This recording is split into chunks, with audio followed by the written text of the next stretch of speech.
Assalamualaikum warahmatullahi wabarakatuh. Hari ini kita lanjutkan ya mata kuliah kita tentang topik karya ilmiah. Dalam menulis karya ilmiah itu ada beberapa langkah, yaitu yang pertama kita sudah harus tahu ide apa yang ingin kita tulis. Kemudian setelah itu ide yang kita dapatkan tadi kita kembangkan dan mencari bagaimana cara mengembangkannya itu dengan cara membaca, kemudian tukar pikiran dengan teman atau dosen, kemudian mencatat dan memikirkannya sampai tuntas ya.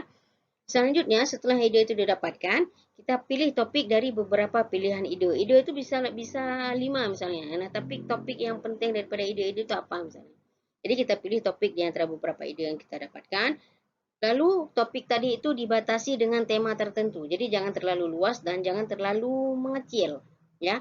Jadi kalau terlalu luas nanti kita bingung. Kita bingung ingin membahas yang mana. Sedangkan kalau terlalu sempit, malah bahasannya menjadi sangat sedikit. Setelah itu kita rumuskan topik tadi ya berdasarkan beberapa tema juga. Lalu kita jadikan sebuah judul. Setelah itu diuraikan kalimat topik menjadi kerangka garis besar dengan rinci dan teratur, di mana rincian garis besar tulisan menjadi beberapa alinea ya. Kemudian kita sempurnakan alinea-alinea tadi menjadi kerangka yang utuh. Jadi intinya adalah mencari ide, kemudian setelah ada ide kita tentukan temanya, kemudian topiknya, setelah itu topik dan tema tadi kita rangkum jadi sebuah judul, kemudian judul tadi kita buat kerangkanya, nah masing-masing kerangka itu akhirnya kita kembangkan dalam bentuk paragraf-paragraf sehingga membentuk sebuah tulisan yang bagus. Nah, dalam menulis sebuah karya ilmiah itu ada 5 tahapan penting. Yang pertama pratulis. Tahapan pratulis itu sama seperti kita bahas sebelumnya ya, itu menentukan ide, kemudian tema dan topik, lalu menjadi sebuah judul, dan kemudian mengumpulkan bahan-bahan tulisan, dan selanjutnya membuat kerangka ataupun outline. Nah, kemudian dilanjutkan dengan tahap pembuatan, di mana tahap pembuatan itu adalah menjabarkan isi-isi outline atau kerangka yang sudah kita buat itu menjadi bahan tulisan yang utuh. Selanjutnya kita lakukan revisi. Nah, revisi ini biasanya kalau kita membaca tulisan kita sendiri itu semua jadi benar kan, betul. Jadi saya sarankan kalau dalam proses revisi ini ada bantuan dari teman yang lain, membaca, melihat, kemudian mengkoreksi kira-kira kesalahan di dalam penulisan itu apa saja. Kemudian selanjutnya dilanjutkan dengan tahap penyuntingan, kemudian baru publikasi. Nah, publikasi ini bisa seperti skripsi itu sudah termasuk publikasi, cuman publikasi internal ya. Kemudian baru apakah kalau dia itu manuskrip, publikasinya di jurnal nasional ataupun di jurnal internasional ya. Nah, ini sama aja ya seperti dua slide sebelumnya. Langkah penelitian ya sama aja ya. Sebelum menulis kan harusnya kita meneliti, baik meneliti di lapangan ataupun meneliti di laboratorium, mengambil data primer ataupun data sekunder, sama saja. Yang harus kita lakukan yang pertama sekali adalah menentukan topik yang harus diteliti apa, kemudian tujuannya apa, setelah itu manfaatnya apa, kemudian permasalahannya apa, ya latar belakangnya harus jelas. Lalu kemudian baru disusun kerangkanya, kerangka tulisan mau ditulis seperti apa. Setelah itu baru kumpulkan data, pengolahan data, baru menulis sebuah laporan. Dalam dunia tulisan, tulis menulis itu dikenal istilah tema, topik, dan judul ya. Nah, kalau tema biasanya bisa ditulis pendek, bisa juga ditulis panjang ya kalimatnya. Jadi kalau misalnya tema pendek itu bisa hanya berupa kata ataupun frasa saja. Contohnya misalkan membuat tulisan yang ditujukan kepada remaja misalnya. Oh, berarti temanya tema remaja. Kemudian baru dewasa, kemudian tema penyakit misalnya, khusus penyakit TB misalnya. Itu tema. Kemudian kalau misalnya temanya panjang, itu bisa berupa kalimat yang panjang dan umum ya. Contohnya misalnya melalui kegiatan sosial ini kita tingkatkan kebersihan di desa A misalnya ya. Nah, jadi tema itu sendiri adalah pokok pikiran dari sebuah topik. Katakan sebuah tema yang baik itu adalah yang pertama harus menarik perhatian penulis. Ini sangat penting. Kalau misalnya seseorang itu menulis dengan tema yang tidak disukai, yang tidak menarik bagi penulis itu sendiri, bagaimana mungkin dia bisa mengencourage ataupun menarik minat orang untuk membaca. Jadi pada saat seseorang itu menulis sesuatu hal yang sangat dia sukai, yang menarik perhatiannya, maka dia akan menulis sebaik mungkin, berusaha menulis sebaik mungkin sehingga tulisan itu menjadi benar-benar hidup dan benar-benar kalau misalnya dibaca oleh orang lain bisa bermanfaat. Tapi kalau misalnya tidak menarik, dia pasti akan menulis asal-asalan, asal siap misalnya. Kemudian yang kedua, tema tersebut haruslah yang dikenal ataupun diketahui dengan baik. Jadi di sini peran ilmu pengetahuan yang berhubungan dengan tersebut yang dimiliki oleh penulis itu sangat penting sehingga bisa menulis dengan baik. Jadi jangan misalnya seseorang itu dia ahli kedokteran tapi disuruh tulis tentang teknik. Ya nggak mungkin karena dia tidak suka teknik tapi dia suka dunia kedokteran misalnya. Jadi pasti dia dalam menulis tentang teknik itu, keteknikan itu mengalami beberapa kesulitan karena ilmunya kurang. Yang ketiga, tema yang baik itu adalah apabila bahan-bahannya itu dapat diperoleh. Jadi alat dan bahan untuk mengembangkan tema tersebut itu tersedia. Kalau tidak akan ada kesulitan. Kemudian tema itu dibatasi ruang lingkupnya. Dalam hal ini adalah tidak boleh terlalu luas dan jangan terlalu sempit karena itu akan membuat yang menulis tambah bingung ya. Jadi ruang lingkup dibatasi tujuannya adalah supaya kita menulisnya itu lebih fokus dan lebih tajam. Nah, topik itu sendiri adalah inti utama dari seluruh isi tulisan yang hendak disampaikan atau lebih dikenal dengan topik pembicaraan. Selain tema, topik adalah hal yang pertama sekali juga harus kita tentukan sebelum memulai sebuah tulisan ya. Biasanya topik yang masih awal-awal tersebut harus dikembangkan lagi dia apakah cakupannya lebih luas ataupun lebih sempit tergantung daripada topiknya apa. Tapi harus ingat batasan-batasan tadi. Topik bisa juga disebut sebagai suatu pokok bahasan yang akan diteliti di mana subjeknya itu harus dibatasi ya.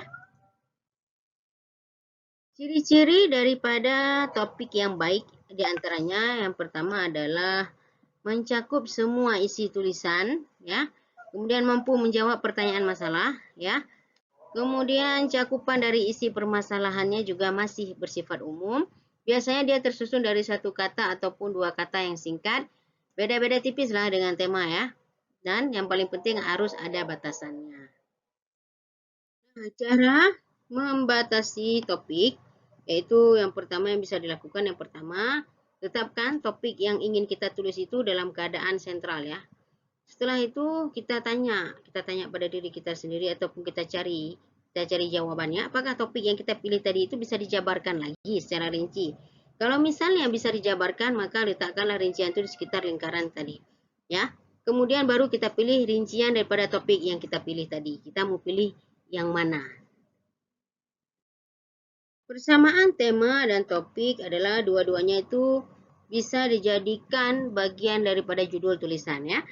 Kalau bedanya, topik masih bersifat umum sedangkan tema itu sudah lebih spesifik. Beberapa sumber yang bisa kita gunakan untuk mencari topik yaitu yang pertama berdasarkan pengalaman sehari-hari yang terjadi pada diri kita. Kemudian dari buku bacaan, buku jurnal, penelitian orang, artikel, atau bahkan koran misalnya.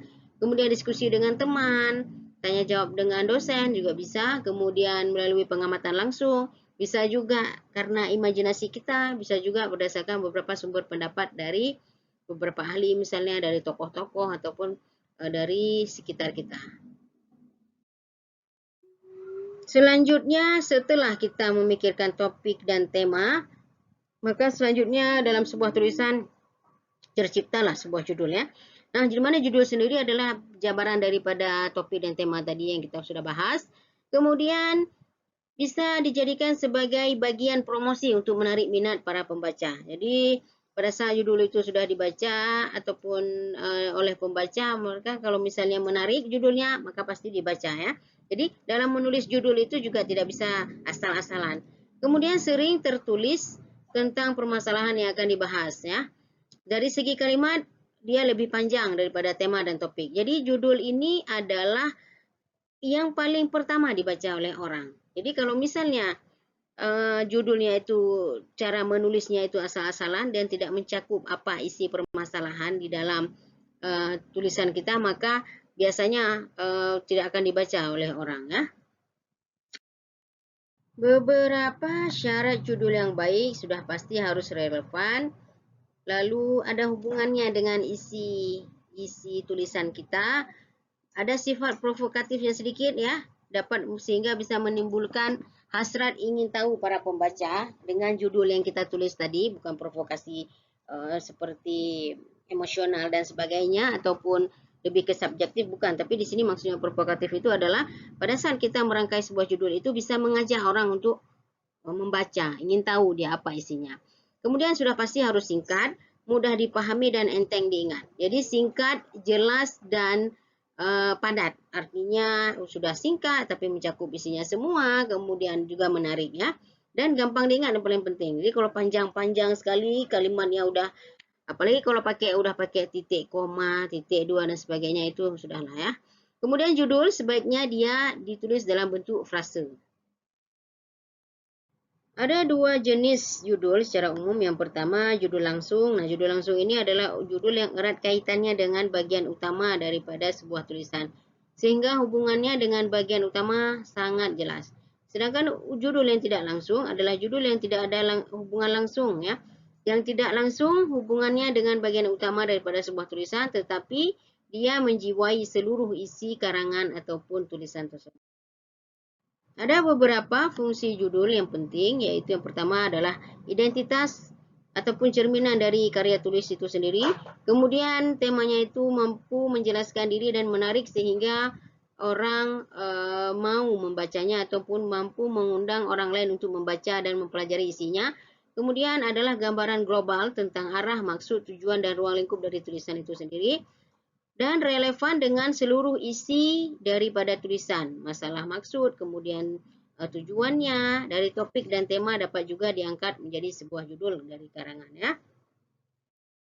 Baik, untuk materi hari ini singkat saja ya, hanya tentang tema, kemudian topik dan judul. Nah, untuk tugas materi hari ini, semua mahasiswa saya tugaskan untuk mencari satu tema, kemudian topik dan judul. Di mana nanti akhirnya kan judulnya kita setelah ada tema, topik, baru dapat judul. Nah, dari judul ini akan berkembang untuk tugas selanjutnya.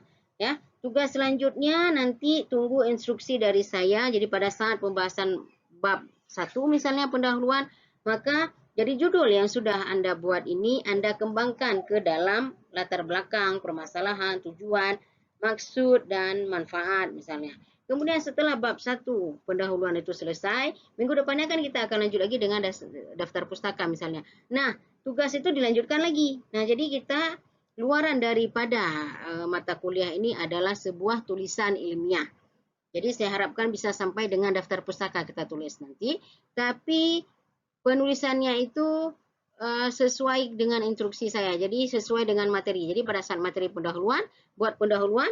Pada saat materi daftar pustaka misalnya sampai terakhir nanti baru buat daftar pustaka. Jadi tidak semuanya itu dibuat sekaligus, namun dibuat pelan-pelan. Nah, untuk tugas yang pertama ini saya tugaskan semuanya untuk mencari tema, topik dan judul ya. Maaf ya, untuk file yang saya bagikan mungkin nggak ada judulnya. Tapi ini saya udah saya record, jadi tolong ditambahkan satu tugas lagi yaitu judul ya. Jadi tema, topik dan judul. Submitnya itu di Lisa. Saya sudah menulis atau mengirimkan tugas Word di dalam Lisa. Itu bisa di-download, nanti bisa tulis langsung di situ juga boleh ya, di Word, tugas yang sudah saya submit di Lisa. Terima kasih, saya tunggu tugasnya. Seminggu ya, minggu depan kumpul sebelum kuliah. Saya akhiri, baik. Assalamualaikum warahmatullahi wabarakatuh.